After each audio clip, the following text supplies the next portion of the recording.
Hi, my name is Michael Diamonds. I've always been able to get in good shape, but I've never been able to lose that last bit of stubborn fat until last year. I've been able to accomplish this in 16 weeks. There were 5 mistakes I was making that I fixed, and today I'll be sharing those 5 with you. This year, I'm preparing for my first natural show, and I'll be showing you that I have stubborn fat and my plan to get rid of it this year and beat my physique. But before we dive in, a lot of research and editing goes into making a video like this. Just do me one favor, if you wouldn't mind, gently hit the like button. It'd be greatly appreciated. And if you enjoy this kind of content, subscribe and hit the notification bell if you're new. Let's kick it off.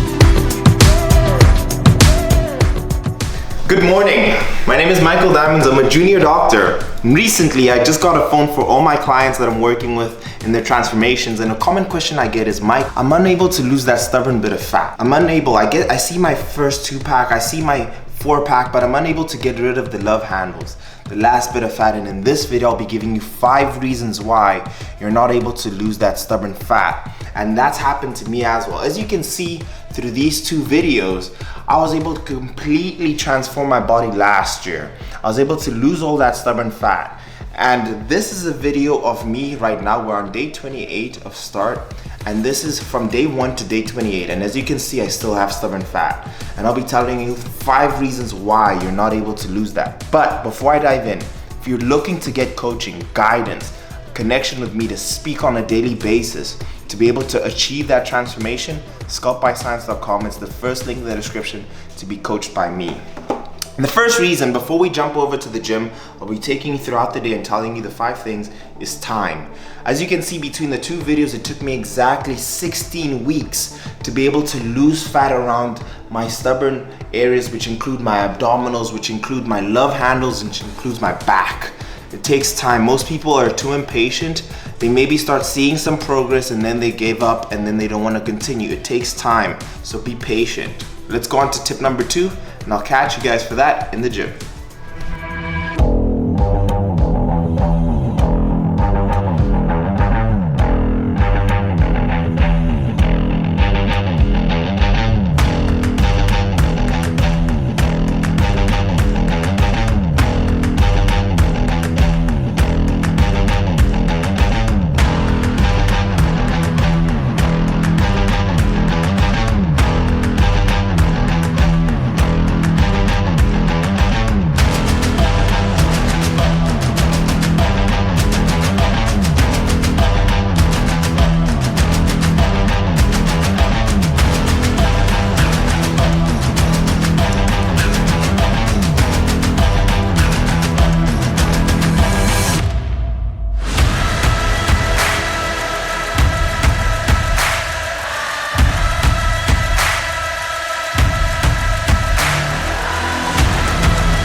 Your goal shouldn't be to merely lose weight. It should be to improve your body composition. And that means that we want your body to burn as much fat and as little muscle as possible. That's how we're going to make sure you get lean and muscular and not skinny fat. Using a proper caloric deficit and eating enough protein will help with this, but heavy compound resistance training is the real linchpin. The best way to preserve or even gain muscle while losing fat is to follow a resistance training program that emphasizes on heavy weights and compound exercises that you saw me doing on the squat. The reason for this is simple. As far as muscle goes, you either use it or you lose it. In other words, if you don't want to lose your muscle when you're on a diet, and studies show that resistance training is the best.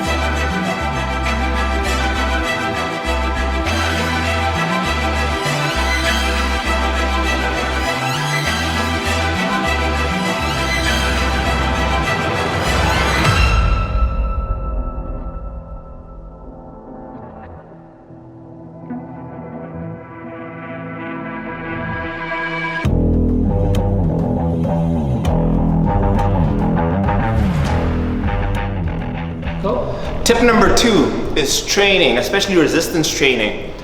One tip I can give you in terms of the focus that you should put is focus on the weight and focus on the quality. Overall, as time progresses, you'll see yourself burning adequate amounts of calories, especially when you start getting into the deeper phases of your cut. What people tend to do is they tend to focus too much on cardio, and their output in terms of lifting weight is decreased, and this has a negative effect on your overall amount of calories you burn. So number 1 minute rest.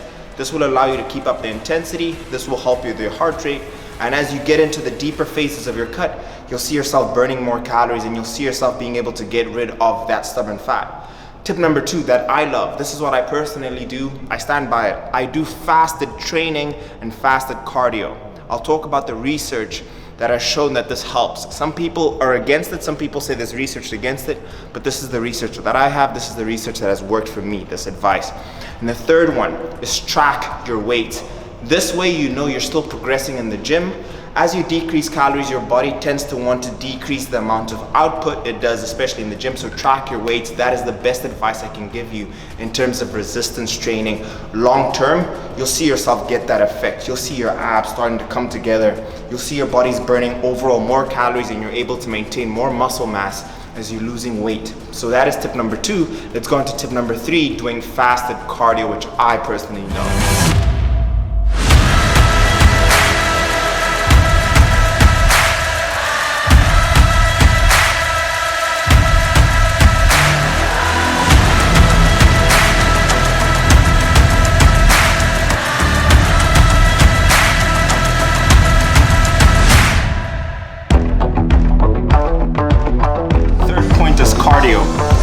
The number 1 mistake I see people do is either too little cardio or too much. Now there's a thing called metabolic adaptation. As you put your body through different kind of stresses, your body adapts to it, and thus the effect it's able to incite diminishes. So your heart over time will get used to the amount of output it needs to, and thus it'll decrease the amount of calories that it needs to. My recommendation, when you start cutting down, don't do 1 hour of cardio. So what I did in week 1, so 3 weeks ago, I was doing 1 session of cardio 30 minutes. In week 2, I was doing 2 sessions of cardio 30 minutes. And now in week 4, I'm doing 3 sessions of cardio 30 minutes. So increase it stepwise. And this way, you're maximizing the amount of fat that you're burning with the minimum amount of cardio. And I'm pretty sure at week 16, my last week, I'll be doing 1 hour 7 times per week, so 7 hours in the week. So that's my biggest advice. Don't go too fast, don't go too slow, do it stepwise. Slightly drip feed it in. So yeah, that's tip number 3. I'll catch you guys at home for tip number 4.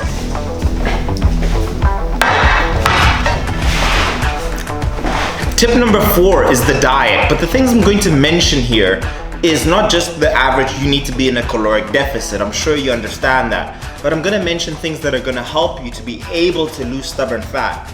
Number 1 is adherence. When you get to the very lower parts of your calories, you need to be able to enjoy your diet, because it'll make it very, very difficult if you're just eating chicken, broccoli, and rice. You'll see the specific diet I'm eating right now, I ate the same last year. I enjoy this rice bowl, I enjoy drinking a soda which is 0 calories.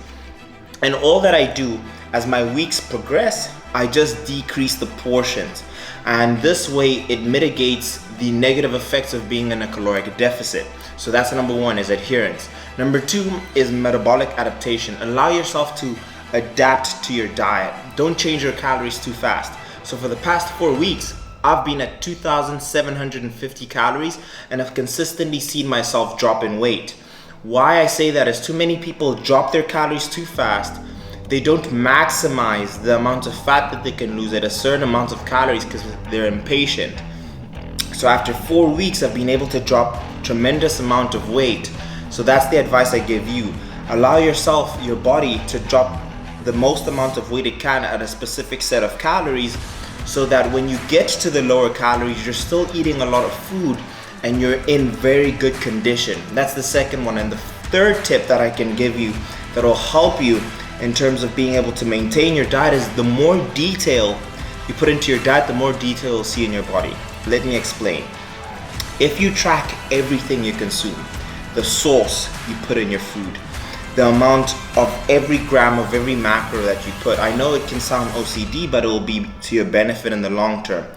When you make slight changes like dropping your calories by 25 carbs, your body will instantly notice the difference. However, you won't be able to see it. It's so difficult to be able to tell the difference between 100 calories in terms of putting it on rice cakes or food like that. So if you track everything to the T from the beginning and you continuously make those small decremental changes, you'll see more detail in your body. So the moment I started tracking my sources, the rice, the oils that I put, the little small things that you think won't make a difference, it makes a massive difference over 16 weeks of diet. So those are the 3 things. Be patient, drop your calories slowly, adherence, and finally put a lot of detail into your diet. And that's what's going to help you to be able to take you further enough in further results that you need. And this is what I try and express to my clients, is that pay attention to the diet that you're putting. The more detail you'll see, the less stressful you'll be. Again, if you're looking for a coach, first link in the description. I'm gonna enjoy my bowl, and I'll see you guys for tip number 5.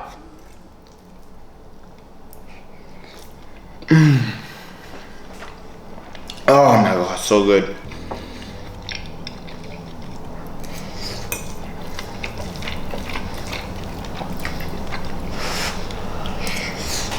And tip number 5 is intermittent fasting. It's something that I've practiced over my 4 to 5 years on YouTube, and really when I've seen progress. One of the things that I love about intermittent fasting is that when I skip breakfast and I eat with a particular window period, I feel less hungry and I feel less spikes of ghrelin. Let me know in the comment section what your experience is personally with intermittent fasting. But I like doing fasting for 16 hours and eating within an 8-hour window period. And I start this in the beginning of my diet when my calories are very low. My body's very used to eating within a small window and I feel like I'm still eating a lot of food. So I'll leave the video there. I will drop in the comment section the winners of the giveaway from The Rock. Please DM me at MikeDiamonds23. If you haven't seen any of my last 2 videos, I'm gonna leave them there. I hope you guys enjoyed it by smashing the thumbs up. I would greatly appreciate it. And I'll see you guys in the next episode. Peace.